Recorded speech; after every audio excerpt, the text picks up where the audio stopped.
Salve, salve amigos! Estamos chegando com mais um episódio do Boa Sacada, o nosso podcast de vôlei.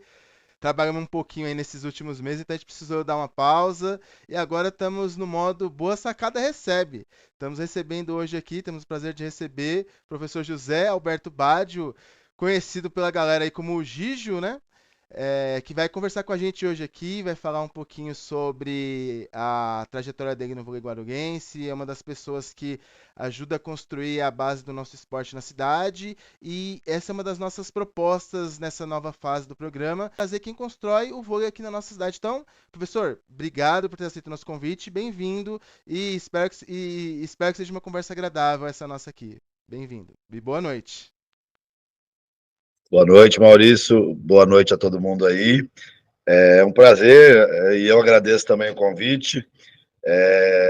Que seja realmente um bate-papo que agrade aí a galera que assiste. Eu sei que o pessoal te chama de digital, mas eu tenho muita coisa do professor, né? Assim, mas aí eu sinto mais à vontade de chamar sempre de professor, né?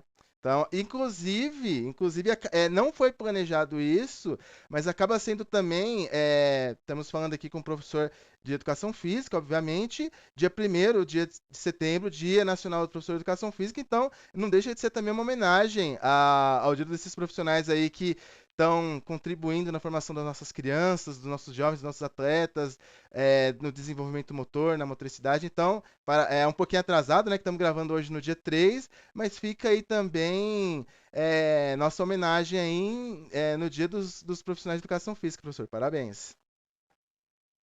Obrigado. Estamos numa época assim que estamos falando muito de esporte, temos aí a Paralimpíada rolando, 2, 3 semanas atrás tivemos a Olimpíada e está em alta, né? Então é hora da gente divulgar, né? Divulgar um pouco mais, falar um pouco mais. Um dos nossos participantes, o Andy, ele fala que precisamos consumir mais esporte, especialmente precisamos consumir mais voleibol e a gente tenta aqui fazer um pouquinho disso. E também agora trazendo as pessoas que fazem o esporte acontecer lá na base, que tem o glamour lá do alto rendimento, mas tem que ter a galera ali que está na base da pirâmide trabalhando duro aí para que cheguem novos gibas, novas natinhas, né? A gente vai falar sobre isso daqui a pouco, né? Então é a nossa missão aqui dentro desse nosso pequeno projeto de podcast. Que é uma iniciativa boa também, porque a gente não tem, são poucos os canais mesmo que divulgam, né? E a gente que trabalha na base, às vezes fica meio esquecido lá quietinho no canto, né?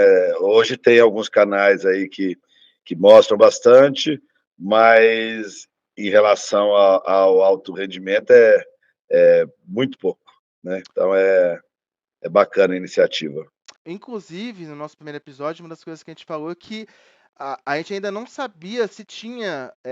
Eu sei que tem o Saque Viagem com o Kaká Bizoc, que ele tem lá o Mais Vôlei, por favor, e tem agora o Ale, que, assim, acho que é o podcast que está mais em evidência agora, que é o Ale Oliveira, que ele foi jogador de formação, depois virou repórter, trabalhou na Globo, e hoje ele tem o podcast que é voltado para vôlei, mas naquele formato mais de mesa cast, que acaba, hoje é o que a gente está fazendo aqui, conversando, mas que é de trazer esses convidados, mas de opinião, uma mesa redonda, assim, que a gente fala, né, da galera cornetando, ainda são poucos, né? A gente está tentando ser pioneiro nesse projeto aí. Falando um pouquinho mais aí sobre a sua trajetória, como é que foi essa história? Como o senhor veio parar na educação física? Você era aquele aluno lá que era o primeiro que chegava na aula para educação física, já corria atrás da bola. Como que foi? Como que o senhor veio parar nesse mundo do vôlei, como que foi essa história aí? Como que o senhor veio parar aqui, né? Então, de criança, por volta de 10, 11 anos, eu lembro de ter visto um jogo na TV, o Sul-Americano Feminino de 81, onde o Brasil bateu o Peru por 3-2. Eu tinha 11 anos na época, já acompanhava com as minhas irmãs mais velhas a Olimpíada Colegial Guarulhense, né? Então, de uma época áurea aí dos jogos, e a gente começa a vivenciar ali, né? A escola muito pouco, a escola era mais voltada assim para o futsal, e na rua a gente começou a jogar, logo depois veio a geração de prata, né?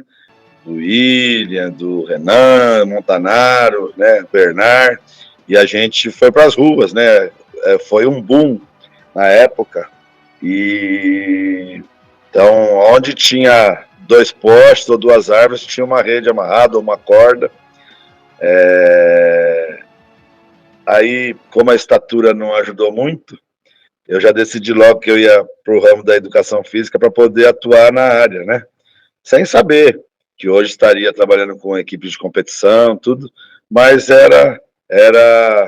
se tornou um sonho, né? E eu tive a felicidade de realizar, né? E eu estou até hoje aí na área. Fiz bastante gente jogar vôlei na rua comigo. Ah, bacana. Só para curiosidade, o senhor nasceu aqui em Guarulhos? Sim, É, nasci que região de Guarulhos que rolava esses bate-bola aqui? na Tranquilidade, lá Ah, na Praça Nossa Senhora de Fátima. ali perto A de minha casa. família dali, minha família ali da região, a gente cresceu ali. Eu nasci no Estela Maris, né? Ah, Então, já nasci ali pertinho. E finalzinho, no meio da década de 80 até o final da década de 90, a gente jogou vôlei ali na rua. Bastante competitivo. Dali saiu um time amador, que a gente jogava bastante campeonatos aí também. Da rua saiu. o racha, e assim, nada maior que a rivalidade do rachão, né? O pessoal fala que, sabe, falando em vôlei, que a maior rivalidade atual é Minas e Praia Clube, ou eu considero a maior rivalidade do vôlei brasileiro, talvez mundial, e acho que muita gente, e Osasco e Rio de Janeiro, né? Mas acho que nenhuma rivalidade é maior do que a rua de cima contra a rua de baixo, né? Isso, do meu tempo a gente tinha os contras do futebol, né? Sempre o pessoal organizava, faziam traves de madeira para a gente jogar na rua. Depois começou o vôlei. Aí, assim, a gente jogava contra os bairros vizinhos, a gente arrumava bastante situação para jogar, assim. E sempre arrumando encrenca, né? Nada assim amistoso, era sempre na rivalidade mesmo. Arrumando É, encrenca, assim, sem brigar, mas esquentando o jogo para ficar legal. apesar que vocês pegaram uma época boa aí, que em termos de encrenca aí, que nessa época aí dos anos 80, anos 90 ali, o couro comia nos jogos, né? Assim, você tinha aquelas rivalidades, principalmente Brasil e Cuba, tanto masculino quanto feminino.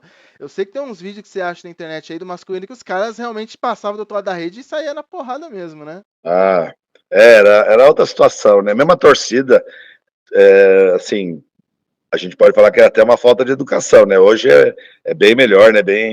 Mas você corria risco até de você assistir um jogo e sair o pau quebrar na arquibancada. E os jogadores, mesmo quando se irritavam, iam pro enfrentamento. Daí tinha que a turma do deixa disso, né? Mas até com a torcida, os jogadores também Não, encrencavam não, também? entre as torcidas, né? Entre as torcidas.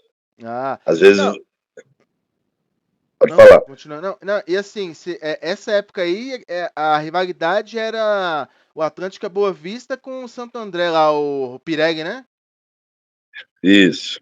Era na época que começou, eram os times que dominavam. Houve uma época que o Atlético Mineiro teve um time que era depois a base do time do Minas, né? Que no futuro foi tricampeão, né? 84, 85, 86. Hum. É, Aí depois o Minas surgiu forte, com uma equipe que quebrou essa hegemonia, e dali foi deslanchando, né? Foi deslanchando. As equipes no final dos anos 80, lá 90, no começo de 90, quando entrou o Collor, que confiscou lá o dinheiro de todo mundo. A maioria das equipes da época quebraram ali e começaram outras, né?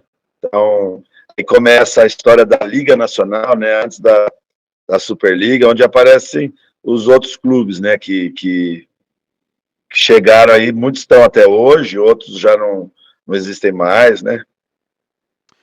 Foi curioso você falar. Eu sabia que o Atlético Mineiro tinha tido um time de vôlei e que ele tinha sido campeão brasileiro. mas eu não sabia que tinha sido mais. Eu achava que tinha sido mais para os anos 70. Eu tô comentando isso porque eu sou torcedor do Galo, né? E assim, a gente tem o Cruzeiro hoje que ganha, tirando a última Superliga que ganha tudo, e o Galo até hoje não voltou com esse time de vôlei, né? É curioso que no ano que eu nasci, sou de 85, paralelamente uma coincidência aí do Galo ter sido campeão, tricampeão brasileiro nessa época aí que eu tava nascendo, né? Curioso, assim, essa aí eu não sabia que nos anos 80 ainda tinha o time do Galo. Então, foi antes disso. Na verdade, quem foi tricampeão foi o Minas Tênis Clube, né? Ah, ele quebrou. Eu acho que deve ter sido uns 2 anos antes.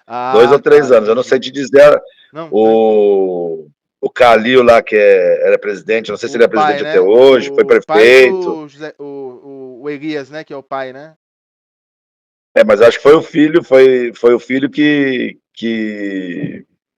Bancou o que quis projeto. trazer o vôlei. Até o Zé Roberto acho que jogou lá, o Pelé, que era do Minas.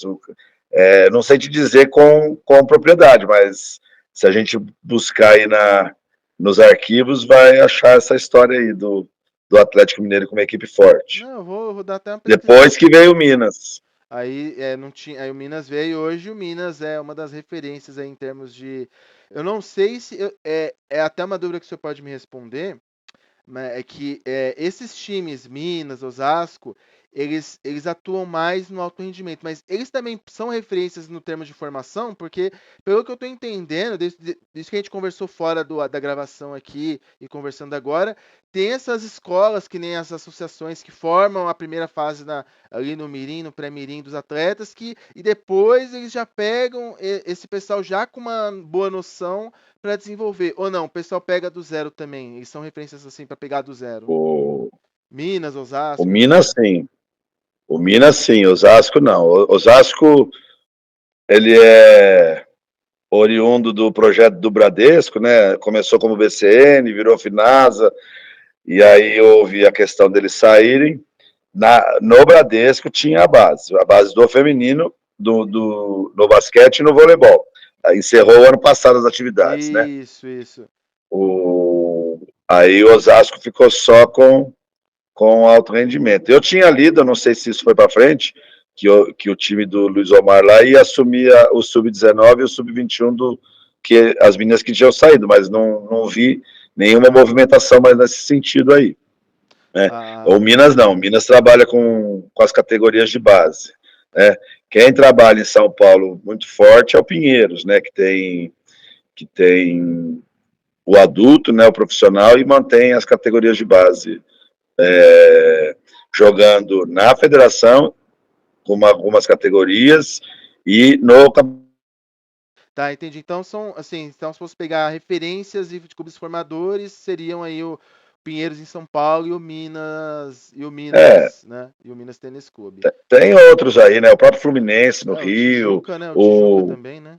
Tijuca, o Mackenzie lá em Belo Horizonte, que é de onde saiu A Gabi, a as grandes, Carol. a Sheila, tudo, né? Saiu desse. O Mackenzie é um clube menor, jogou a Superliga aí anos atrás, e agora acho que vai voltar, né? Vai Essa voltar próxima esse ano. vai voltar. Vai voltar. Então, Era a época da Companhia do Terno, né? Quando a Gabi tava isso, jogando. isso. Entendi. O Banespa também ele entrava mais ou menos no que o Osasco chegou a fazer também, né? Ele não pegava do zero também não, né? Não, no masculino ele fazia assim, mas eu acredito que era a partir do sub-17. Ah, entendi. Depois, quando passou, o SESI faz, né? O Isso, SESI SESI. faz Legal, o que legal. é o que foi transformando, né? Não que o SESI tenha assumido a questão do Santander, mas acabou ficando lá, saiu um, entrou outro, mas não foi como o Osasco fez, não. Não chega a ser uma continuidade. Apesar que a identidade assim das cores lembra um pouco assim É, a dos dois, mas eu acho que assim, dois choques que a gente teve em termos de times foi o fim do projeto do Banespa e depois do Osasco, né? Agora que foi a tampa do caixão ano passado quando a parte de desenvolvimento encerrou totalmente, né? Então, já aproveitando esse gancho aí, como que tá hoje, assim, do que o senhor está acompanhando, qual que é a nossa realidade hoje nesse sentido de formação? Porque perdemos aí, são referências que a gente perdeu e com- é, co- quais são as expectativas agora? Assim, sabe me dizer? Então, o Zé Roberto lá em Barueri fez tá com um projeto forte lá, então as categorias lá são muito fortes no feminino, né? Que tem, eu trabalho com o feminino.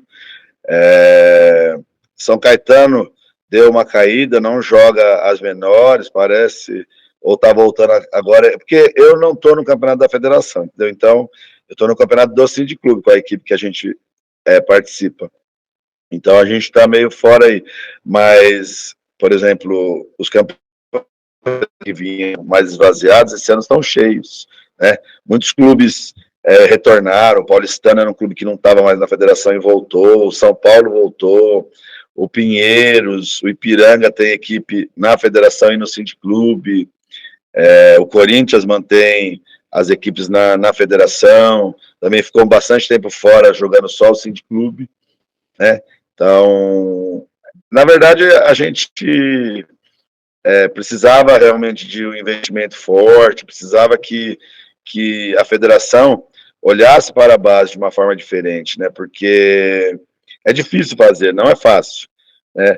Então, quando o clube tem adulto e vai descendo as categorias, há, há um incentivo, há um desconto de taxa, mas quando você faz só as menores, você acaba não tendo, né? Então, é difícil. A gente vai fazendo, mas na garra, né? Outros clubes que mantêm o trabalho, a Hebraica mantém, o Círculo Militar, o Paineiras tem equipes no Sindiclube e na federação, e hoje Bauru, que é o SESI, foi para lá, né? Então também as categorias de base estão lá. Araraquara tem, ampliou um pouquinho, ampliou. Isso antes de até da Olimpíada agora, já vinha numa crescente, né? O ideal era que todo mundo pudesse jogar um campeonato de federação e que fossem feitas divisões, né, de acordo com como faz no profissional, sobe, desce, mas é uma situação um pouquinho meio utópica, né? O Cindy Clube faz um bom trabalho, ele roda com bastante gente que não é federado, então não pode participar das seleções, mas é um campeonato que tem muita gente participando, né? Eu também não citei, mas o Espéria também esse ano está com equipes no Cindy Clube e na federação também. Deu uma ampliada bastante aí, sobretudo no feminino, né? É mais fácil para a menina, tem mais opções do que para o menino. Se o menino não está num time que vai de federação, ele não consegue muitas opções. Tem algumas ligas aí, né, que se formam, mas não na mesma intensidade que o feminino tem.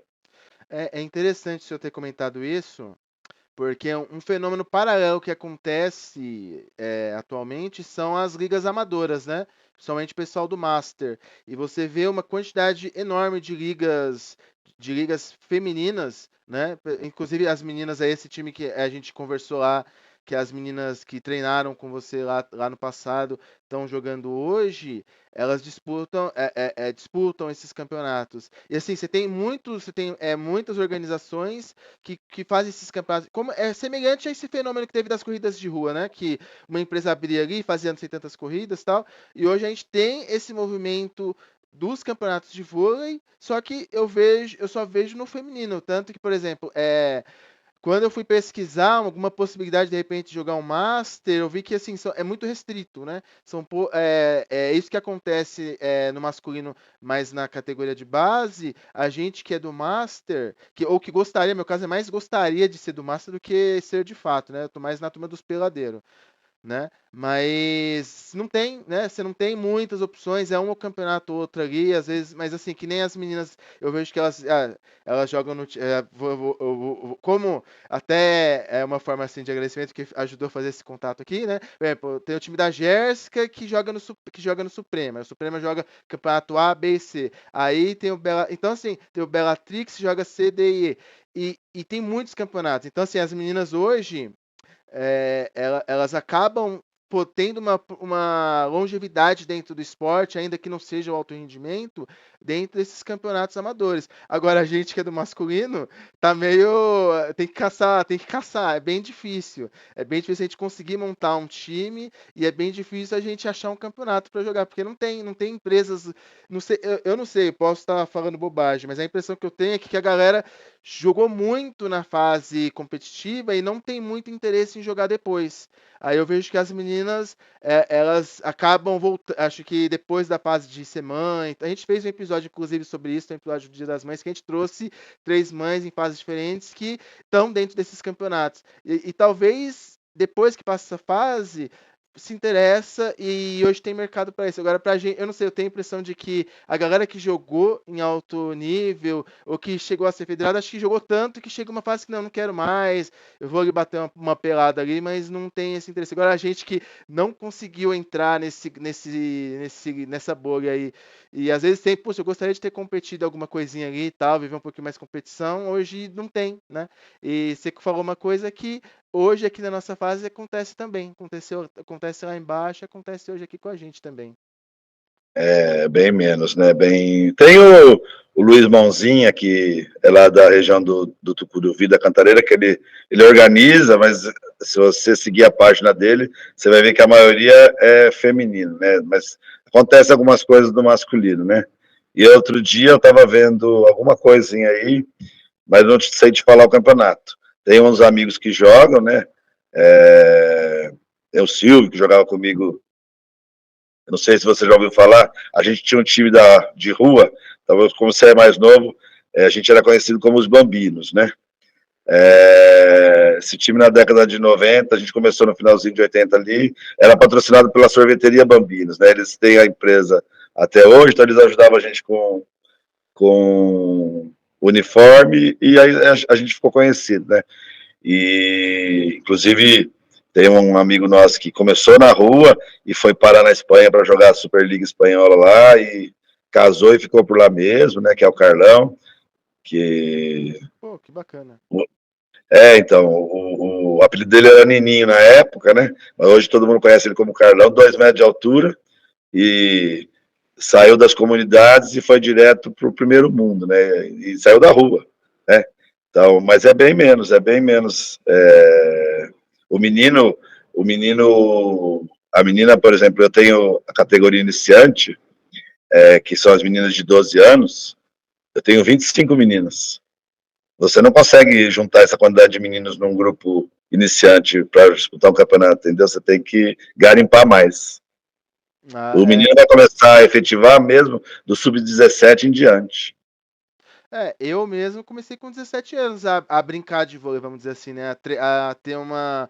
Começar a ter o mínimo de noção técnica, uma noçãozinha de rodízio e tal, né? Assim, foi nessa fase também, porque antes, assim, nem sabia que tinha Olimpíada, eu fui saber que tinha Olimpíada de vôlei pelos meus amigos que chegaram que saíam da sala não iam pra aula para poder jogar Olimpíada. Que história é essa? Eles podem sair da aula e eu vou ficar aqui, não, eu quero jogar esse negócio também, né? Eu já gostava muito de esporte, mas faltava a saber onde tinha, né? Faltava muito isso. Então, talvez você tenha pego já uma fase da escola, ainda no História, você falou que estudou no Estorópolis, né? Lá tem uma parte esportiva que era bem. Agora eles não participaram esse ano, que eu não vi falar do Estorópolis. Já faz uns anos que não se fala deles participando da Olimpíada. Mas participaram muito efetivamente, né? Então, até a professora Regina, que era técnica das equipes masculinas, tinha bastante meninos de lá do Estorópolis que jogavam por Guarulhos na época. Mas a escola foi perdendo essa característica, né? Então, hoje a gente tinha orgulho de representar a escola. Eu também joguei a Olimpíada Colegial em 85, 86, 84, né? E a gente tinha um prazer enorme de representar a escola. Hoje em dia isso não é com a mesma ênfase, né, que acontece. Então, eu não sei, o mundo, a tecnologia evolui, tudo evolui, mas vai perdendo essa essência, é uma pena. Vai perdendo algumas coisas. Assim, aí eu tenho uma frustração nessa história aí, porque eu entrei, na época que eu entrei e comecei a jogar, eu já tinha passado da idade para jogar a Olimpíada, então eu acabei não conseguindo. Eu treinava com os meninos, tal, com a galera, mas na hora de que que foi fazer a inscrição, eu era 8,5, o limite era 8,6, e aí eu ia ali, mas ia pra torcida, ajudava no aquecimento ali e tal, mas aí eu tive essa frustração, eu não consegui jogar no Tomeuzão, né? Eu acabei tendo essa frustração de não ter conseguido jogar no Tomeuzão na Olimpíada. Tinha o Primavera também, que aí falaram que a gente ia jogar e depois acabaram com o projeto do vôlei logo naquele ano de 2002. Mas eu não sei se ainda existe esse campeonato. Não, não.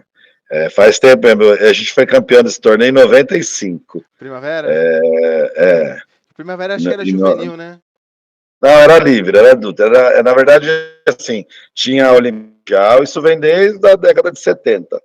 E as empresas montavam as equipes, hora com funcionários, hora com pessoas de fora, e participavam dos jogos da primavera. Então era adulto, era livre. Nessa época que eu tava, eu lembro que assim, a referência da escola estadual era o Juvenal, que era o Juvenal, acho que em termos de handball, que o forte do Estorópolis era o handball, que assim, eu não lembro o nome, eu não sei se era, eu não lembro qual que era a professora, não era a Rita, era uma outra professora, eu esqueci o nome dela. Como eu nunca tive aula com ela, acabou não gravando. O forte do Estorópolis era o handball, e assim, sempre iam para as finais e eles sempre perdiam para o Juvenal a final. E aí naquele ano de 2002, esse projeto, esse time que eu estava começando, já vinha junto de um ano, eles entraram para o estadual, aí ganharam o colegial, aí foi jogar aquele campeonato que era com os times da região, a gente perdeu, pegamos um time lá que era, os caras eram tudo 2 metros de altura, a gente nem viu a cor da bola, né? E aí eles jogaram as Olimpíadas, né? Mas na época, o carro-chefe do Strópolis era o handball, e o vôlei começou a fazer um barulho ali, né? E da gente começou a ter uma galera que começou a se empolgar com o vôlei, aí começou a ter uma geraçãozinha. Inclusive, depois teve uma geração que foi, eu acho, se não me engano, foi campeão estadual também, e depois chegou às finais das Olimpíadas. Eu não sei se chegou a ser campeão. E aí saiu uma galerinha que jogou também, aí é a geração do Guilherme. Eu não sei, ele chegou a jogar no Guarulhos e tal, mas aí também acabou que não chegou no alto rendimento, mas conseguiu avançar um pouquinho aí, né? E acabou indo para a área, tatuando, é professor hoje também e tal, né? Mas aí eu peguei essa geração. Só que o que eu vejo hoje, algumas pessoas que acabaram se tornando professores, que eles falam que realmente o Estorópolis, acho que foi até depois do falecimento do Luiz, professor, o diretor Luiz, que perdeu muito, né? E hoje eu não tenho mais contato com ninguém da escola, acabei não voltando lá também, não sei como andam as coisas por lá. Mas o próprio sistema está fazendo isso sumir, né? Eu sou professor da rede estadual também, mas eu trabalho só de primeiro ao quinto ano. E, inclusive, eu trabalho lá perto do Estoró, porque eu trabalho no Ranzani, que é no Lavras, do lado do Iliazilda. As turmas de treinamento estão, aos poucos, sendo excluídas. Ainda tem, tudo, mas não com a mesma situação que era no passado, né? Hoje não há uma importância, a gente precisa brigar muito para se fazer importante, né? E uma área que na formação do indivíduo ela é fundamental, né? Que ela desenvolve físico, desenvolve o cognitivo, desenvolve as relações. A criança hoje não brinca na rua, né? Na minha época a gente brincava na rua, então ali a gente aprendia a resolver conflitos, aprendia a se virar sozinho, aprendia a sair das situações difíceis. Hoje não, hoje a gente tem que ensinar isso na escola, porque a criança não fica na rua, né? E a gente acha que na periferia eles ficam, eles também não ficam, né? Então, a escola precisava ter um olhar diferenciado para a educação física. E assim, É evidente, eu sou da área, eu estou defendendo o meu, mas quem consegue enxergar esse viés tem um posicionamento diferente, né? E deixa a gente fazer um trabalho melhor. Mas quando você cai numa escola que não existe essa visão, é difícil trabalhar, não é fácil, não. E quanto mais velha a criança vai ficando, acredito que pior. Eu já faz muitos anos que não trabalho em escola de Fundamental 2 e médio, só trabalho de ciclo 1. Então eu não tenho essa visão exata, mas é a impressão que eu tenho. É interessante isso que você comentou, porque era algo que a gente discute bastante aqui nos nossos episódios. A gente teve por exemplo, pega aí, o senhor teve a época da geração de prata, quando o vôlei tava ali surgindo, então, puta, viu o jogo lá na Record, na Band, lá com o Luciano do Vale narrando, e, putz, saía lá, queria amar a rede de vôlei e sair jogando. Em 92 foi a mesma coisa, e a gente não tinha muito você tinha que querer muito, pelo menos na minha época, querer muito fazer o esporte para conseguir, porque eu lembro que foram três coisas que eu gostei muito na época, que foi o judô, teve a medalha do Rogério Sampaio, a natação, que teve a medalha do Gustavo Borges, e o vôlei.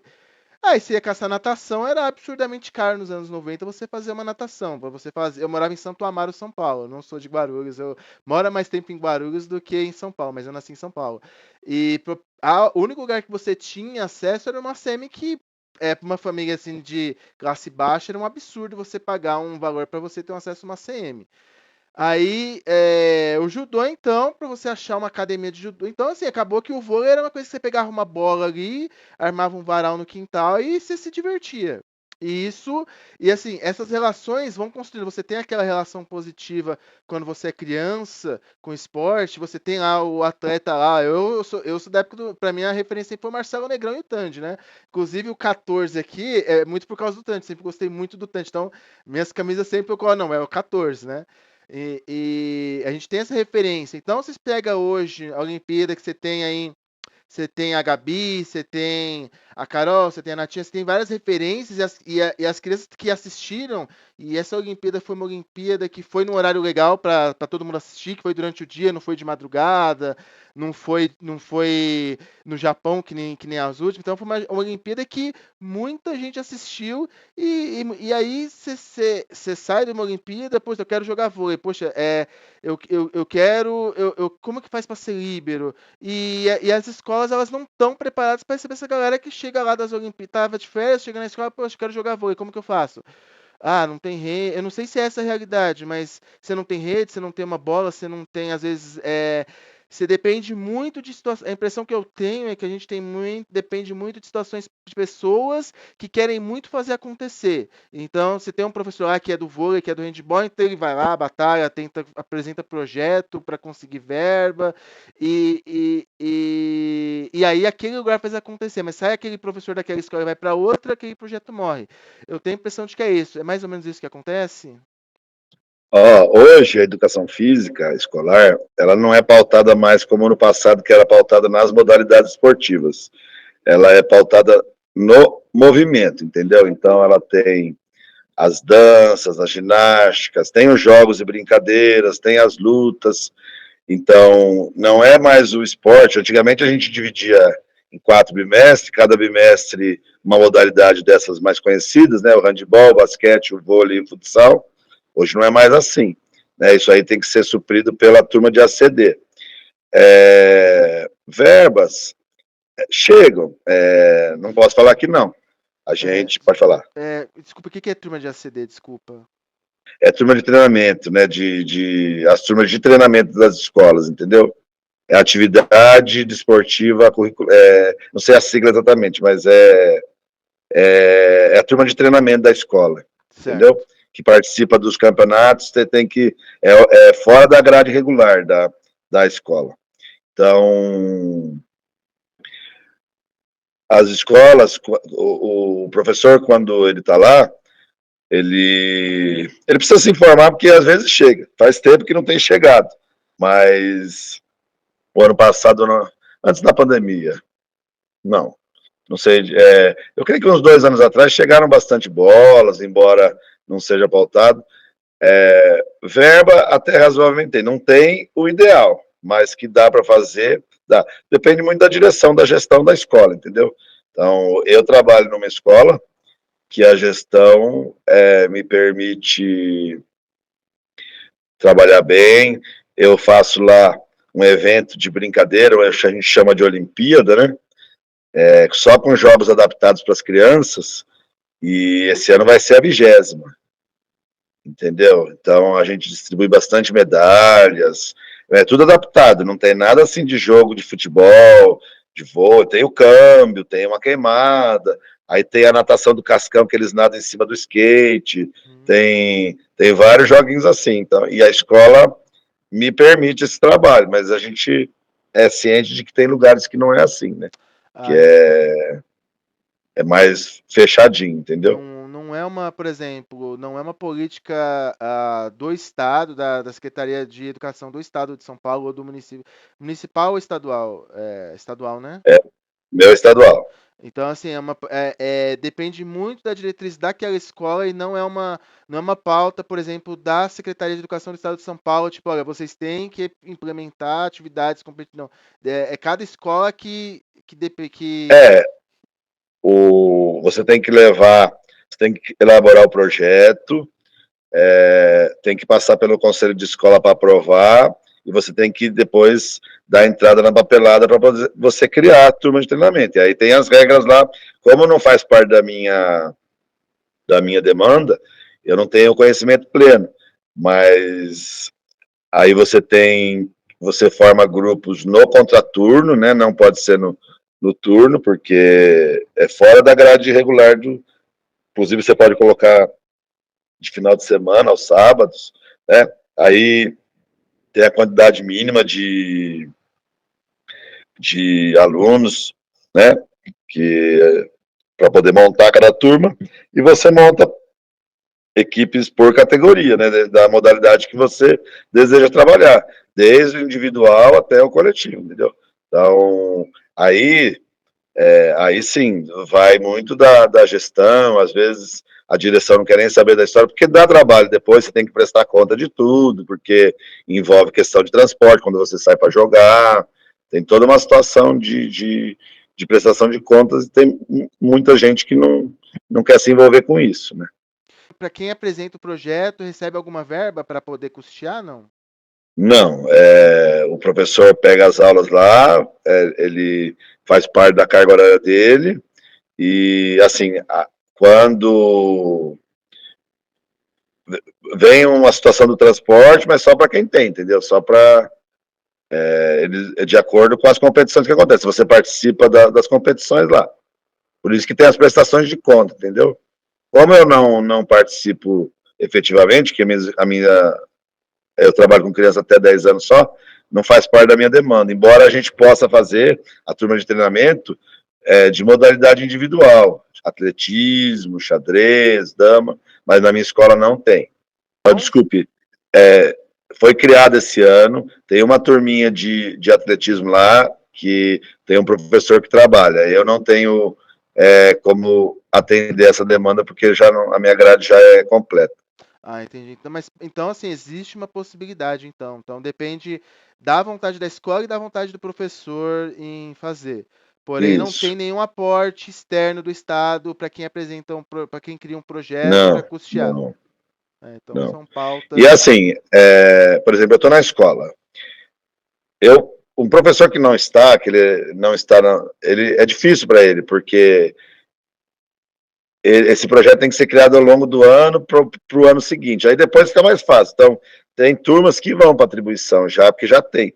Mas para você criar, se o professor não está na escola, ele não consegue, entendeu? Não vem uma pessoa de fora para criar, é o professor que está na escola. Bom, acabou que a gente englobou alguns assuntos que eu já queria perguntar, né?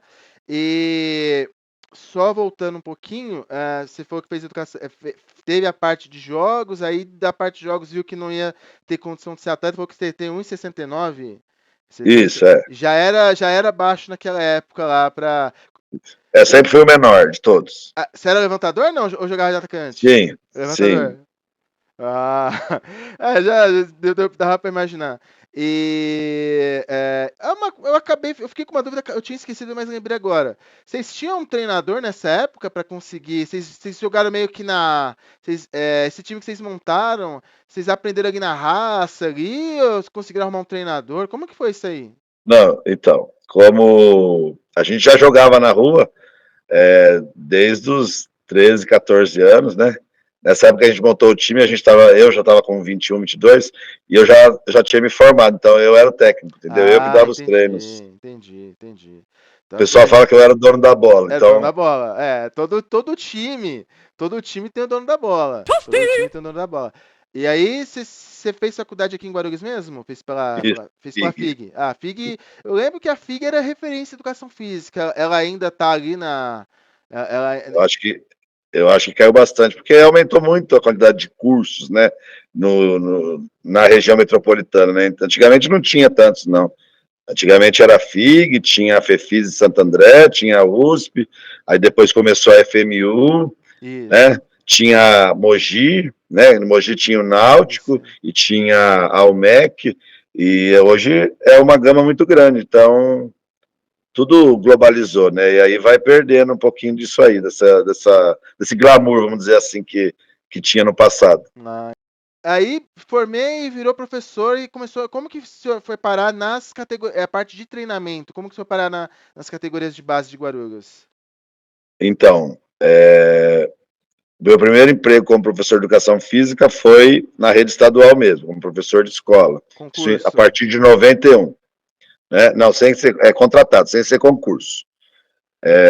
Depois, em 95, eu passei no concurso da Prefeitura de Guarulhos.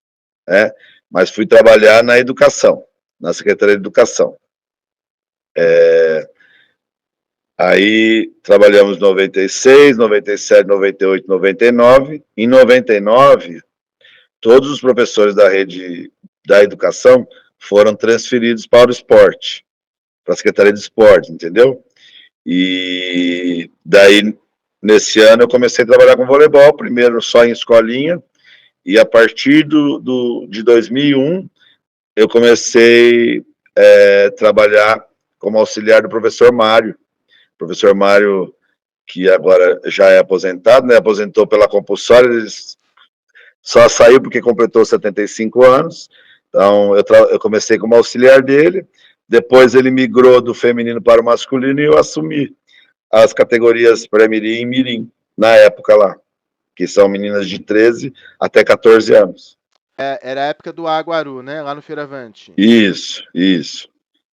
Foi nessa época que existia a Aguaru ainda. Aí a gente participava do torneio da federação, com essas garotas de 13, 14 anos. E aí lá É, se vão 23 anos, né? 23 anos. Então passou muita gente nessa trajetória aí, né? Muita gente nessa Passou. trajetória.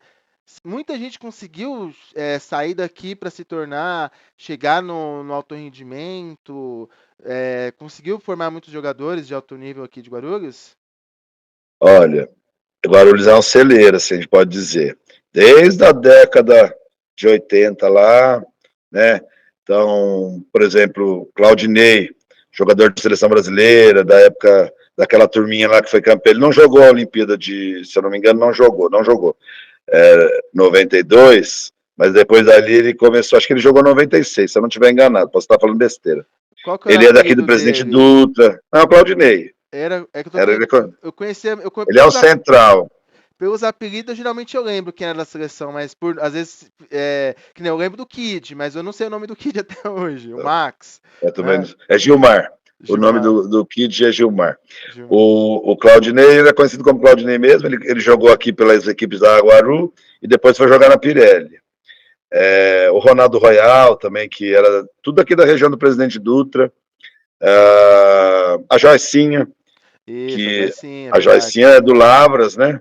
Do A Joicinha Lavras. do Lavras, o professor Gilson viu ela jogando a Olimpíada Colegial pelo Iliasildo e a convidou para treinar. E aí foi seleção brasileira, foi campeã mundial, vice-campeã mundial com a seleção brasileira, né? 2010.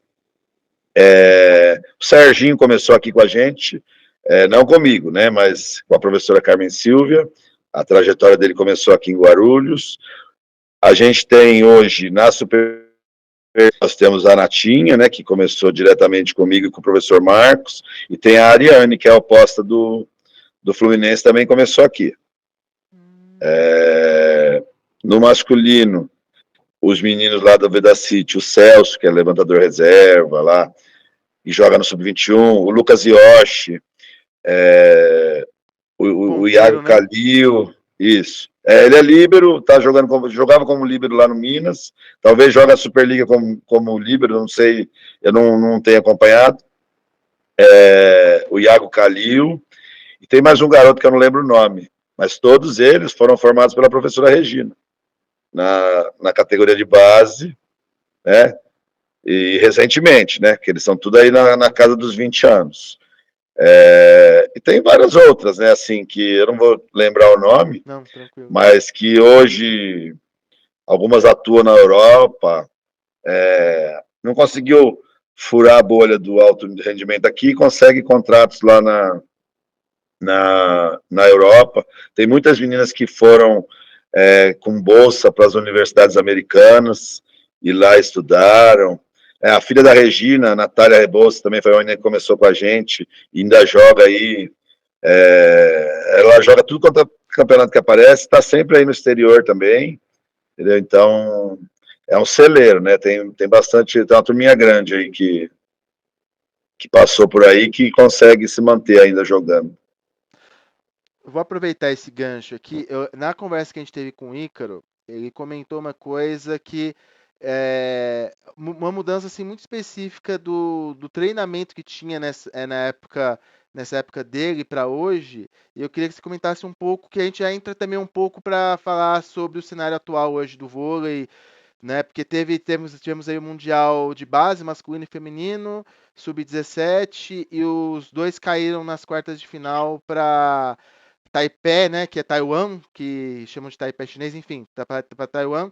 Mas antes de comentar isso, eu lembro que tanto o Ícaro quanto o Felipão falavam assim que havia muito volume de treino, muito fundamento, e inclusive a Jéssica comentou um pouquinho sobre algumas coisinhas que fazia com as meninas lá, né, sobre fazer o saque por baixo com a palma da mão aberta para depois facilitar na hora de aprender a sacar por cima. Essa coisa de fazer. Eu tenho dificuldade até hoje com isso, que é essa coisa de fazer o passe com um bastãozinho e tal. Então, o pessoal fala que se ficar 3, 4 meses fazendo paredão, parede, passe e bolinha de tênis para aprender o encaixe. Então, você tinha muito volume de fundamento antes de você começar de fato a ter o jogo, e que ele comentou que hoje se perdeu muito. Você tem um tempo de treino muito menor, muito mais específico, e eu queria saber se esse momento que a gente está vivendo do vôlei, a gente tem o vôlei feminino um pouco mais à frente em termos de resultado, mas a gente está vendo o masculino num processo em termos de resultado, de base e no alto rendimento, que assim, tivemos o Brasil na Olimpíada, acho que se não me engano, o pior. É duro falar, mas assim, eu acho que foi o pior resultado masculino desde que o Brasil estreou em Olimpíadas, que foi o 8º lugar. E queria saber se tem uma relação essas novas tendências do que está sendo feito hoje com o que está acontecendo em termos de resultado. Essa coisa de você não ter ser muito mais específico e não ter tanto volume que tinha antigamente, hoje está chegando a conta? Tem alguma relação isso? Ou é uma mudança natural hoje do esporte? Olha, eu acho assim, a gente fazia realmente um trabalho bem, a gente faz até hoje, mas com um pouquinho menos de intensidade, sobretudo depois da pandemia. Então, o nosso trabalho sempre foi mais lento. Nosso aqui, a gente sempre trabalhou em grupo, sempre discutiu a forma de trabalhar. Então, não era uma coisa assim que a gente resolvia fazer, não. Então, até essa questão do saque por baixo com a mão aberta, era uma coisa que todo mundo aqui trabalhava. Depois, quando realmente facilitava o encaixe da bola no saque por cima. O que mudou muito é a forma da sociedade, né? Hoje as crianças chegam com bem menos tônus muscular, a criança não tem muita coordenação motora, então a gente precisa reconstruir isso aí, né? E ao mesmo tempo desenrolar, vamos dizer assim, desenrolar o fundamento, né? Mas os campeonatos já começam logo, então você tem que dar um pouco de volume de jogo para eles, né? O ano passado a gente retomou, depois da pandemia, a gente só conseguiu voltar o ano passado. Ninguém tinha jogado. E quando a menina começa no iniciante, com 11, 12 anos, ela vai passando os processinhos ali, e aí quando ela chega nas categorias mais acima, já está mais preparada. Ninguém tinha jogado. Nem a sub-15, nem a 17, nem a 13. Então a gente precisava fazer um bem bolado ali para botar em condição de jogo, para elas entenderem os aspectos táticos, né? E disputar os jogos. E foram aprendendo na raça. Mas a grande mudança aí para mim é a questão da forma que a sociedade está vivendo. Hoje o celular consome o tempo de todo mundo, a molecada não brinca, a molecada não faz atividade física, né? Hoje a criança não consegue fazer um rolamento, é difícil, né? Antigamente você mandava rolar, isso eu estou falando em termos de educação física escolar, não estou nem falando do rolamento do voleibol, né?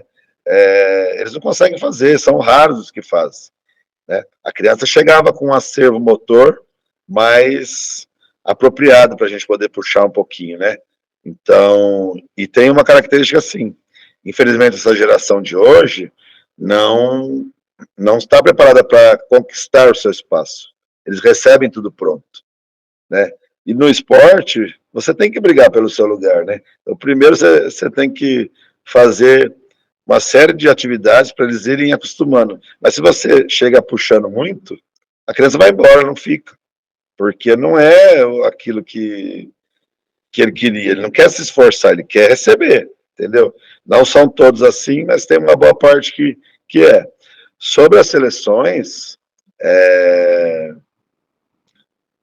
eu creio que é preciso olhar para a base, é preciso organizar o trabalho precisava ser unificado, né, pelo que a gente escuta e a gente lê, não é, né, não é um trabalho unificado. Então, os clubes, cada região é uma regra a competição, entendeu? E isso acaba atrapalhando lá em cima, né? Mas você falou, né? A gente perdeu do Taipei. Por característica asiática, a gente já sabe que são mais organizados aí nessa idade, né? Tudo que isso talvez faça diferença. Por isso que lá no futuro depois a gente consegue recuperar isso. Mas se não tiver um trabalho coeso, unificado, onde se fale a mesma linguagem de norte a sul, acho que vai demorar. Isso está refletido também, também é uma opinião minha. A Superliga hoje, você pega os jogadores muito acima dos 30 anos, né? Muitos clubes com os jogadores mais jovens, eles não estão tendo tanta oportunidade, é raro, né? Você pega hoje o SESI no masculino, que coloca o Lucas Bergman e o Darlan lá, né? E assim, fora eles, um dos centrais lá, acho que o Thierry também é novo, né? Mas ao mesmo tempo tem lá o Éder, acho que está com 38 anos, o Rodriguinho já deve ter um pouquinho, ou está chegando, ainda não, acho que está na casa dos 30, e o Minas hoje contratou alguns jogadores também experientes, não que, assim, jamais eu vou negar que a experiência é importante, mas vamos fazer aí um retrospecto. Como que a gente foi campeão olímpico em 92? Né? Tinha o Amauri no banco, né? Que tinha lá seus 34 anos, eu acredito, não sei exatamente a idade. O Paulão era o jogador mais velho ali, com 26, 28 anos, e o resto só moleque ali. O Marcelo Negrão com 19, né? E paralelo a isso, vinha a geração feminina, que foi subindo desde o título mundial de 87, que era Fernanda Venturini, Márcia Fu, Ana Moser, na época tinha Silene, né? Essas meninas foram subindo. Na Olimpíada de Barcelona, colocaram o país entre as 4 primeiras equipes, perderam a disputa para a seleção americana. Depois, em 96, calhou de cruzar na semifinal com Cuba e ainda assim conquistar a primeira medalha, né? De 2000, um grupo novo também, né? Que daí já era Érica, Valensca, mas tinha a Vina, tinha Fofão, tinha a Leila, né? E aí a gente começa uma fase que os jogadores mais velhos começam a tomar muita conta do espaço, né? E os mais novos não têm muitas oportunidades, né? Na seleção, tudo bem, a gente tem algumas situações lá, mas nos clubes eles não estão sendo protagonistas, né? Se você puxar aí na história, quando a Ana Moser jogava para a Transbrasil, ela tinha 17 anos e já era titular, já jogava o Campeonato Brasileiro da época lá, né? E várias outras. A Ida foi para a primeira Olimpíada com, acho que 17 anos, ela, na Richa, que foi 84. A Ida estava na Olimpíada de 84. Não, eu achava Entendeu? que eu já ia falar 88, foi 84 que ela tava. 88 ela não foi, porque ela teve uma filha, ela não foi.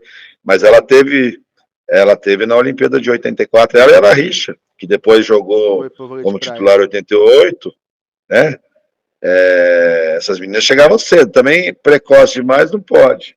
Mas essa molecada precisa ter espaço para evoluir. Se eles não jogarem, eles não evoluem, entendeu? E aí vai comprometendo a renovação. Hoje nós não temos. Quem são os levantadores? Né? Quem vai entrar? Nenhum dos dois naipes tem levantadora para assumir mais nova, né? Só jogador mais velho, entendeu? Então, não estou eu aqui fazendo a política, mas precisa ter um lugar aonde a molecada tem espaço para jogar, o que o Zé Roberto fez lá no clube dele lá em Barueri, entendeu? As tiquititas lá dele hoje estão aí vingando aí no cenário mundial, né? Não é nem nacional, é no cenário mundial. A base da seleção que foi para a Olimpíada basicamente era Barueri, né? Muita do que foi feito era de Barueri, né?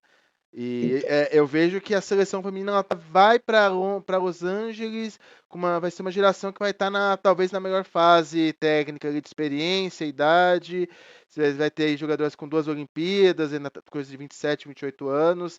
Coisa que o masculino a gente viu que não tinha, né? Era Lucão com trocentas Olimpíadas, você tinha o Lucas Bergman, o Norato acho que não foi, acho que não lembro se era a primeira Olimpíada, né? é a Mas assim, primeira. eram poucos que era a primeira Olimpíada, a maioria era 2, 3, ou o Bruninho com 5 Olimpíadas, né? No feminino você tinha a Então, Thaísa com 5 Olimpíadas, né? Mas com mas 4, com, com, com 4. com situações distintas em cada um, né? Isso, A Thaísa, ela tinha uma participação totalmente muito efetiva ali no específica. grupo, enquanto o Bruno ficou devendo um pouco, né? O Bruno, até você citou o Filipão, o Bruno, o Filipão e o Ícaro enfrentavam o Bruninho quando na época de infanto. O Bruno jogava em Campinas, né? No Clube Fonte, eles vinham jogar em Guarulhos, quando era infanto juvenil. Né, eles contaram as experiências com os caras da Elite aí que falavam que começava já 1-0 pros caras. Vinha Banespa jogar lá no Fioravante e o aquecimento já começava 1-0 pro Banespa. Aí o Filipão que pegou o Banespa depois falou, não, realmente, quando eu tava do outro lado, a gente falou, não, a gente chegava lá, já tava 1-0 pra gente mesmo, né? Já, que era essa experiência de já ter jogado com essa galera aí. Muitos que acabaram não vingando depois, né? Que não chegaram a jogar no profissional, então acabaram saindo antes, né? É um processo. A seleção é muito estreita, né? Muito difícil chegar no topo, né? Nesse altíssimo nível, né?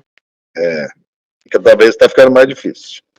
E assim, é um pouco preocupante a gente ver essa situação que por exemplo, a gente nem indo muito longe, a gente comentava na Superliga passada o Guarulhos. O Guarulhos ele tinha uma média de idade, se eu não me engano, agora que praticamente ficou só o Sandro do time titular.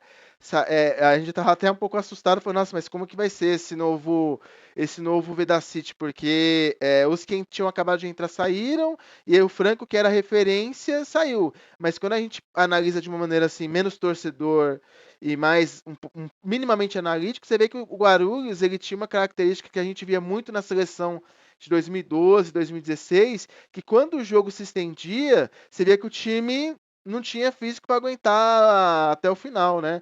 E É, ficou muito claro nessa Superliga, agora pegando Guarulhos, como que pesou na reta final Campinas com o Adriano voando, com o Maurício, inclusive meu xará, Maurício Borges, eu sou Maurício Borges também, né? A gente tem essa piada aqui.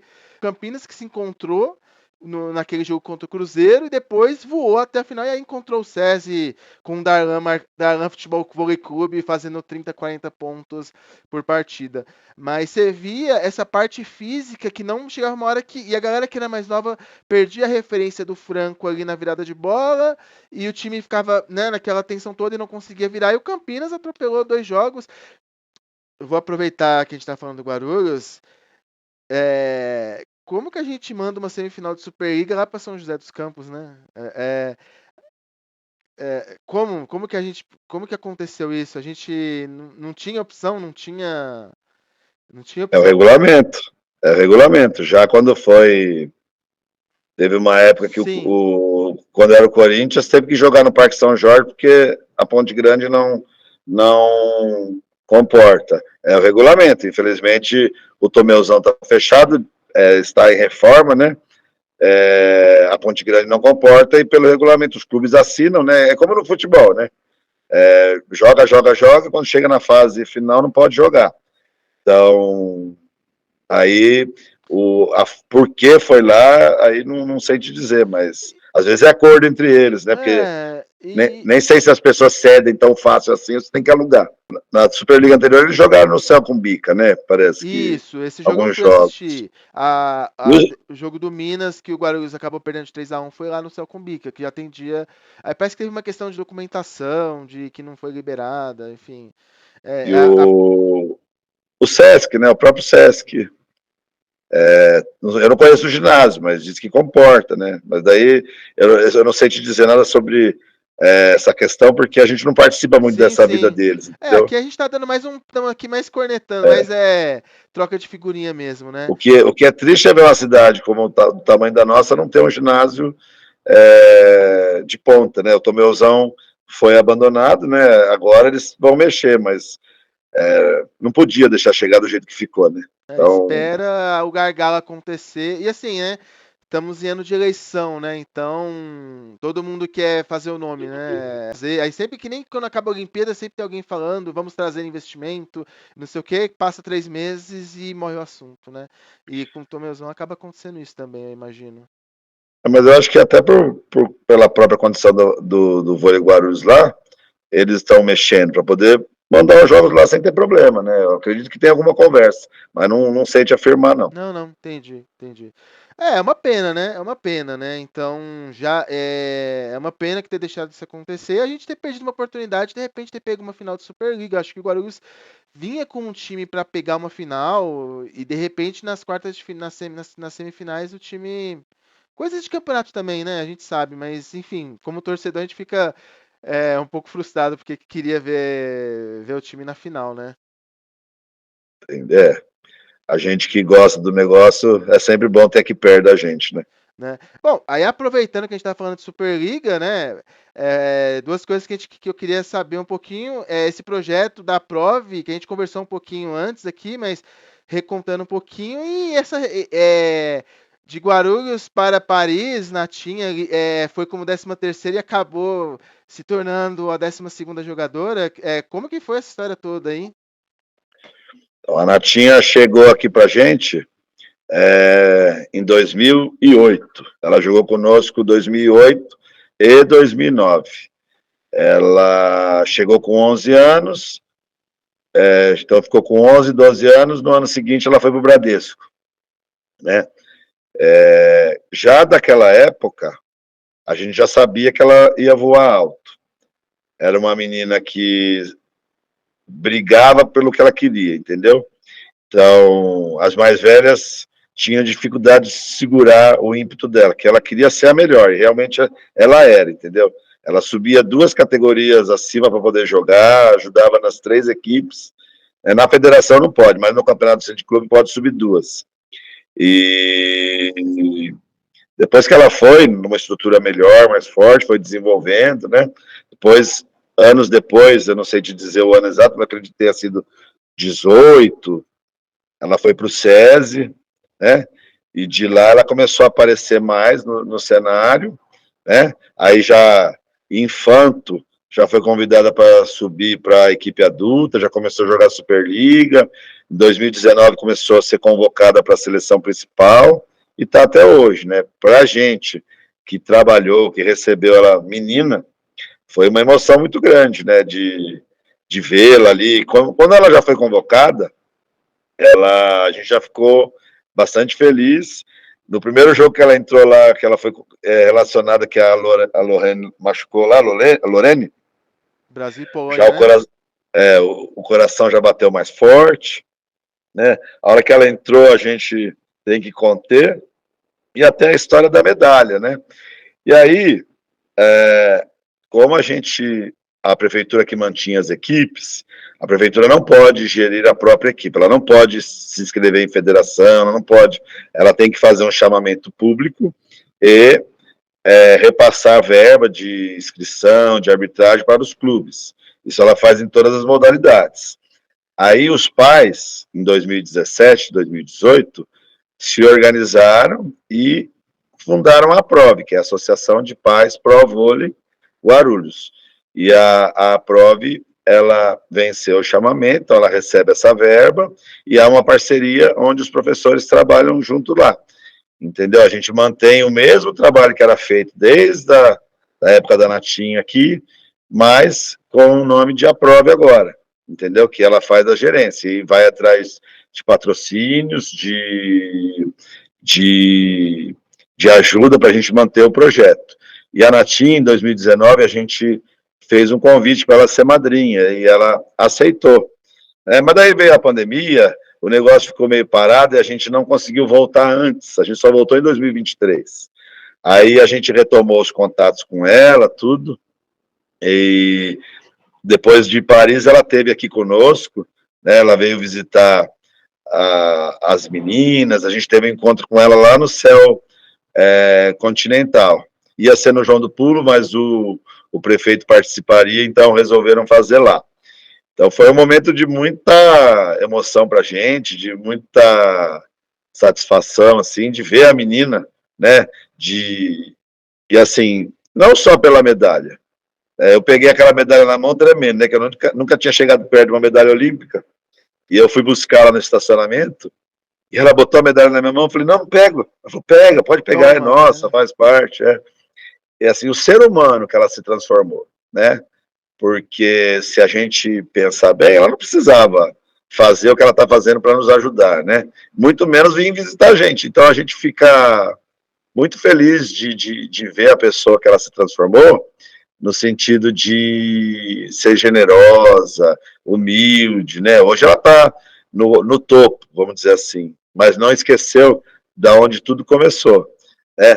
Ela tem procurado ajudar a gente. Agora ela lançou uma rifa no perfil dela, um sonho meio alto, mas que a gente está batalhando aí para divulgar, né? E ela continua nossa madrinha. E nesse momento tão mágico, né?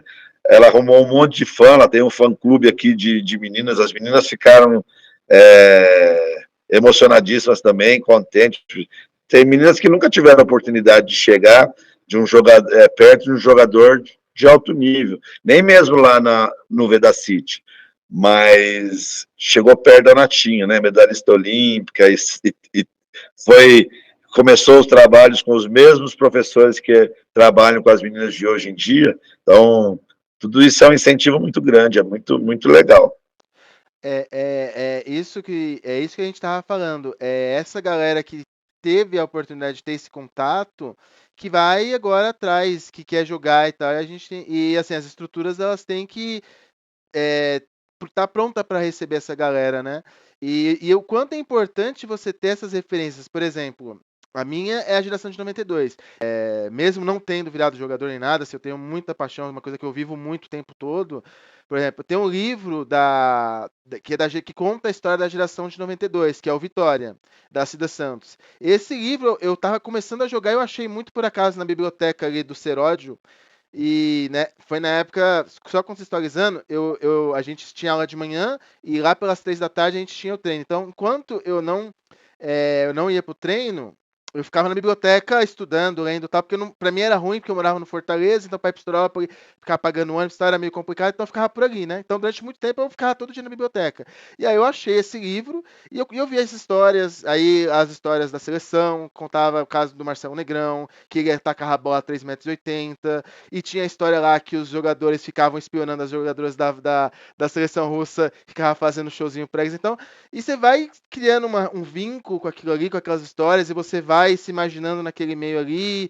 Nossa, e é o que essa participação da Natinha, para essas meninas, ver uma medalha de perto, entender o tamanho que é, o trabalho que foi que você levou aí. A Natinha começou em que ano mesmo com vocês? 2008. 2008. 2008. De 2008, quando a gente estava conquistando a nossa primeira medalha lá em Pequim.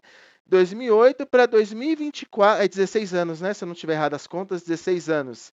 16 anos. 16 anos para ela chegar numa medalha. Então, assim, é o tempo que leva para você construir um atleta que se torna medalhista. Você tem um monte de atleta que fica pelo caminho por lesão, porque precisa pagar conta, às vezes o esporte não banca. E aí você tem uma atleta da nossa cidade que vai tudo acontecendo no tempo. E ela vai como 13ª jogadora. E infelizmente teve a questão da lesão da Lorene. E o Zé é muito a contragosto de muita gente. Levou a Natinha. Nossa, mas a Natinha não é atacante. Ela vai jogar de ela vai fazer o quê? Ela vai atacar? Não, ela vai lá para compor o passe, para dar uma qualidade. E acabou sendo muito importante em muitas partidas. Porque hoje, com o saque pesado e tudo mais, você tem que ter um passe de qualidade para o jogo ser rápido e tudo mais. E ela acabou vindo fazer essa função junto com a Naemi e se torna medalhista olímpica, né? A gente queria o ouro, lógico, aquela semifinal, Deus do céu, aquela semifinal com os Estados Unidos foi, mas assim, ela volta como uma medalhista olímpica e as crianças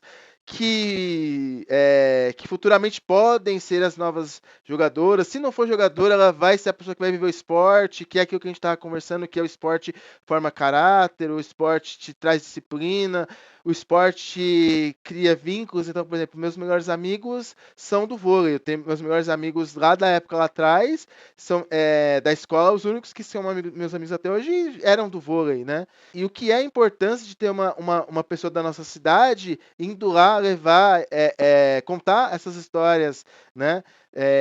Contar essas histórias e saber que o professor delas é daqui e que vai formar outras pessoas também que podem ou não. Mas o mais importante quem não vai se tornar atleta, tornar o esporte, seja o vôlei ou qualquer outro esporte, parte da vida delas. Trazer pessoas que queiram viver o esporte, seja mais velho, seja mais novo, né? E o quanto é importante você ter pessoas ali que são referências, né? Quantas pessoas podem surgir de uma Natinha ali naquele evento lá em 2024, no céu continental, e de repente, daqui 16 anos, temos outra atleta de Guarulhos aqui, lembrando daquele dia que ela estava lá com vocês. Quer dizer, o quanto é importante isso, né? Você falou bem aí, né? Você vê, em 2008, ela começou e o Brasil ganhou a primeira medalha de ouro. Lá no grupo tinha a Thaísa, começando a jogar, Verdade, entrava para fazer algumas inversões lá, entrava para fazer pouquinho, né? E hoje, a Natinha, na primeira Olimpíada dela,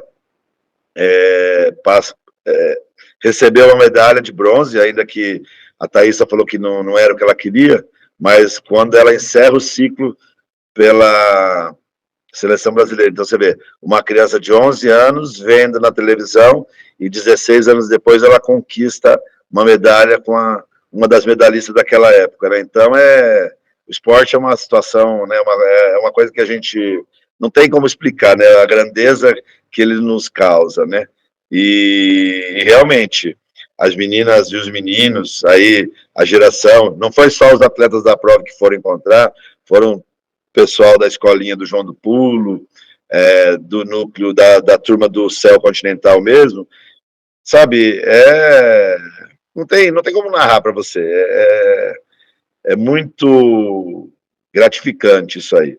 E, se Deus quiser, daqui 16 anos aparece mais gente, até antes, né, 16 eu só falei por causa do tempo da Natinha aí, que as meninas possam realmente se estimular ir atrás dos sonhos, porque é possível para todo mundo, mas você tem que lutar, não pode ficar esperando acontecer que não acontece, você tem que fazer o seu sonho acontecer, né? É isso aí. E assim, e é importante ter sempre pessoas que criem essas possibilidades, né? Sempre ter, assim, aí a importância do professor, seja na área do esporte, na área das artes, da cultura, de criar possibilidades delas chegarem lá, né? De terem pelo menos a oportunidade de tentar, né? O quanto é importante o trabalho que você faz, o trabalho que existe nos núcleos, nos projetos, enfim, tem vários projetos de esportes que tem por aí, essa importância de criar essa possibilidade, para que quem sabe tenha a chance de um dia chegar lá, né? E se não chegar, que tenha prazer ali no sábado à tarde, no domingo de manhã, na segunda, de ir lá bater bola com os amigos, se encontrar, bater aquele papo legal, tal, porque também é isso também, não é só você tem várias esferas do esporte, assim, a partir do momento que isso torna parte de você, você não larga mais, né? Pelo menos comigo foi assim, pelo menos. A gente sempre fala isso, não pode olhar só para o viés do profissional. Você tem que entender que você pode depois no futuro usar isso aí como lazer, né? Ou você pode ganhar uma bolsa numa universidade, seja aqui no Brasil, ou seja fora do país. Você pode conseguir, através das agências, ir jogar fora do país. Então, vários leques tem, né? Então, não dá para a gente... Às vezes, a frustração de não conseguir passar derruba e a pessoa não vai mais. Mas tem tantas opções para jogar vôlei. A gente joga vôlei por qualquer motivo, né? Assim, é gostoso. Hoje você tem um campeonato de Master aí feminino bastante disputado, você vê bastante gente se manifestando para jogar. Às vezes nem é campeonato, só um bate-bola mesmo e assim Isso. vai. O importante é você ter isso em mente, porque não deu certo para uma coisa, vai buscar outro caminho.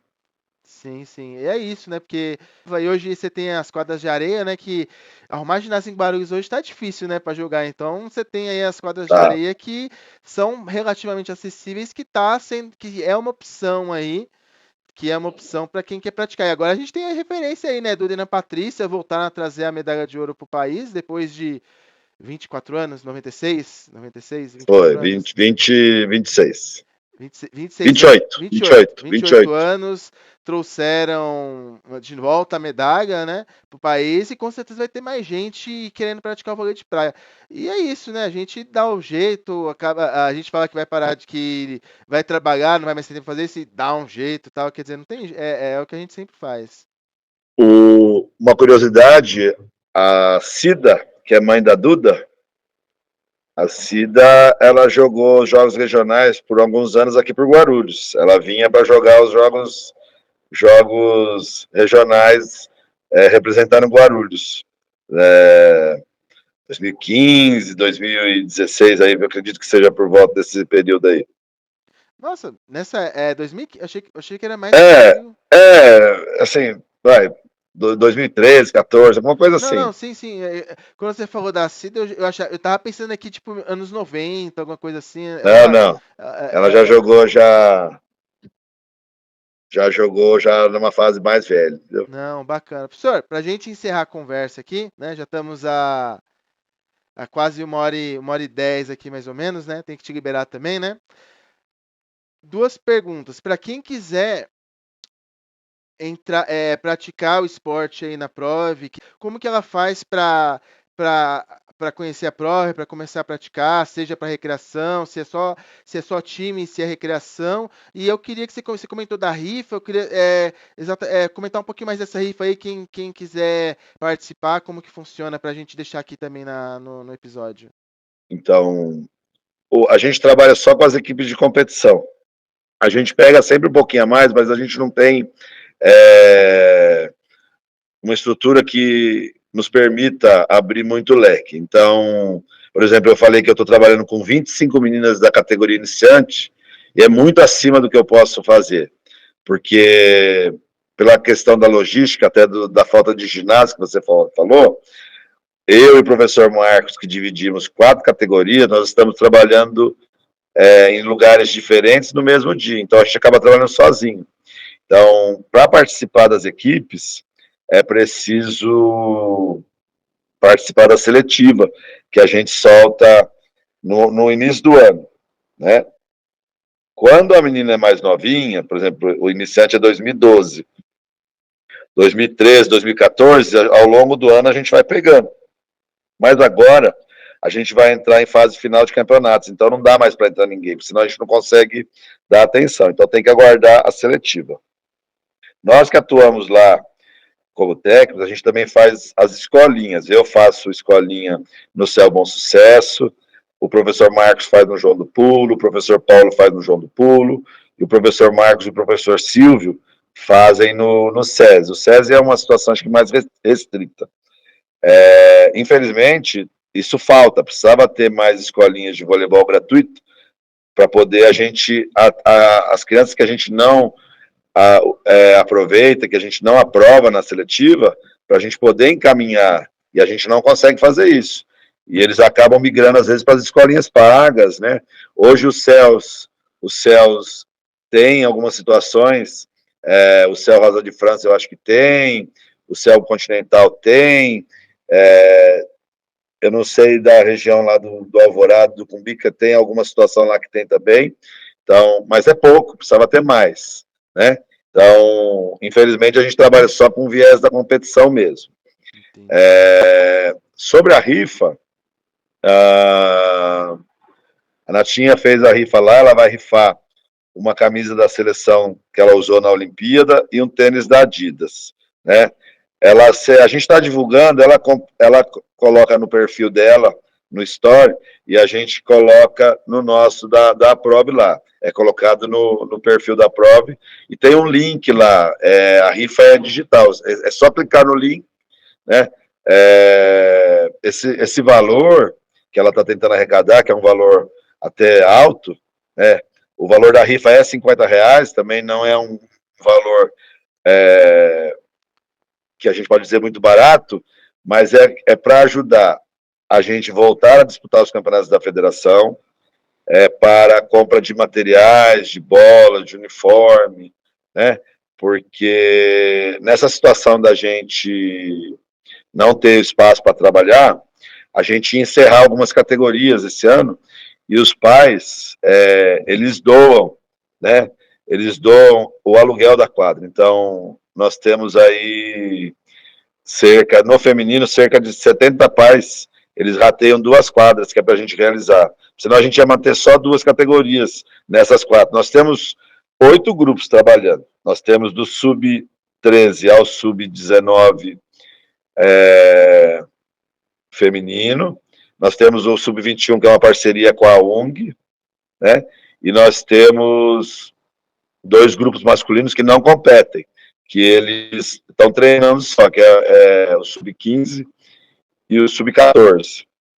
E então, para a gente reativar tudo, participar, porque tem transporte, tem alimentação, tem uniforme, essa rifa é em função disso. Então, o Instagram da Prove todo dia está divulgando esse link, né, para as pessoas poderem se mobilizar junto com a gente, né? Embora a gente saiba que não é tão simples assim, mas essa multiplicação, se todo mundo ajudar, acaba atingindo o objetivo, entendeu? Entendi. E até quando que vai essa rifa? Dia 30 de setembro. 30 de Então a gente tem setembro. menos de um mês aí para correr e botar os números aí à venda para a gente poder realizar o sonho da molecada no futuro. Não, bacana. Então, quando a gente for postar o episódio, eu vou pegar o link lá, vou colocar tentar colocar na descrição lá no YouTube também o link para quem estiver assistindo, quiser lá, assinar a rifa. E quando a gente estiver postando, divulgando os episódios, a gente tentar pegar esse link e colocar lá nos stories nossos lá também para ajudar a divulgar também, então. Que aí já é pouco, no nosso alcance é pequeno, né? A gente tem poucos seguidores, mas já é um pouco a mais aí para divulgação também. Então eu vou ver direitinho aí os links lá. E aí a gente coloca também no YouTube e coloca nos stories do Instagram, que lá no stories a gente consegue colocar os links também. E a gente agradece muito, porque não é fácil a gente fazer. A gente vai na raça, os carros da gente, o material é o depósito do material, a gente leva para lá e para cá. Então, é tudo muito na raça. Cada um, por mais que você disse que é pouco, não é não. Cada um fazendo um pouquinho, vira um montão lá na frente. É isso aí. A gente agradece em nome de toda a nossa equipe aqui do Boa Sacada, né? Os meninos não puderam vir, né? Agradece a ter aceito o nosso convite. Foi realmente, eu diria que tive uma aula de história de vôlei aqui. Olha que eu pesquiso bastante, mas teve muita coisa aqui que eu não sabia. E eu gosto, o pessoal fala que eu sou muito traia véia, né? Eu gosto muito de coisa antiga. Eu tô sempre comparando. Ah, o time parece com aquele time lá, tal. Então teve muita coisa aqui que eu não sabia de verdade, nem né, puxando o saco, né? Então tem muita coisa que eu aprendi aqui. Então, quem assistir vai ter uma aula de vôlei aqui, de história do vôlei de Guarulhos. E assim, é muito legal ver. Somente esse brilho, assim, eu acho que enquanto a gente tem brilho nos olhos para fazer o que a gente quer fazer, a coisa anda. E, assim, a gente percebe muito em alguns momentos aqui na nossa conversa, na sua fala, no seu olhar aqui. Então, assim, é uma satisfação enorme ter feito essa gravação aqui, ter feito esse episódio. E vamos ajudar aí no que puder, conta com a gente aí. Mais um espaço aí. Quiser marcar parte 2, parte 3, aí a gente conversa de novo, porque foi muito legal. E assim. Quem sabe com outros participantes também, que aí são outros pontos de vista que eu também não cheguei a pensar aqui. Então, fica espaço aberto da nossa parte e vamos fazer o que puder para ajudar também. Então, agradeço aí em nome e fica a homenagem aí para os professores de educação física aí, porque às vezes não sei se vocês têm noção do quanto o professor de educação física marca na vida da nossa vida aqui. Para mim, assim, para a galera que jogou aqui é unânime, né? Inclusive tem o Anderson Andy, que é professor de educação física formado, não veio porque está atuando hoje aí, né? Mas só agradecer. Achei a conversa sensacional. Bom, espero realmente ter contribuído. Queria só. A gente divulgou uma homenagem aos professores, numa foto lá que a gente estava com a Natinha na página da Prove. Lá estão as professoras Carmen Silvia, a professora Regina, o professor Silvio, o professor Zeco, o professor Mário, o professor Marcos. O professor Paulo não estava no dia, a gente colocou a foto dele lá anexada, e eu. Então, é um grupo que, assim, o Mário já é mais velho, o Mário foi técnico do Zeco, que foi técnico do Silvio, então foi passando, né? E a gente sabe realmente desse legado aí que o professor da educação física deixa. E às vezes, infelizmente, até pelo lado ruim, mas graças a Deus, as histórias que a gente sabe é sempre pelo lado positivo. Pode contar comigo aí de uma outra vez que precisar, a gente aceita o convite. Essa galera que eu falei o nome aí, vou te passar os contatos, se você quiser convidá-los para conversar com eles. Eu sei só um pouquinho, né? Tem gente aí que sabe mais coisas, que viviam mais no passado que eu, então podem contribuir mais. Parabéns aí pelo canal, pela iniciativa. A gente precisa de mais veículos assim. Foi um prazer muito grande participar com você. Para a galera que quer te seguir, quer saber um pouquinho mais da história do Gijo, como que eles fazem para te seguir? O meu é Professor Baggio. Então, @professor Igual Baggio. o jogador italiano lá, O Tafarel, partiu, bateu, acabou! Acabou! O Baggio. Mas não fica isolando a bola no ataque não, igual o Baggio não, né? Não. E o da Prove é @AproveGuaru. Então, pessoal, sigam aí o professor Gijo e a Prove, a gente vai colocar aqui na descrição. Sigam também o Boa Sacada, @Boa Sacada, @Boa Sacada Cast no Instagram, @Boa Sacada no YouTube. Sigam aí o Andy, o David e o Peterson também, que fazem parte do programa. E é isso, galera. Muito obrigado, professor. Valeu pela conversa. E a todos vocês aí, uma boa noite e até a próxima. Valeu. Um abraço. Tchau, tchau. Para tudo aí!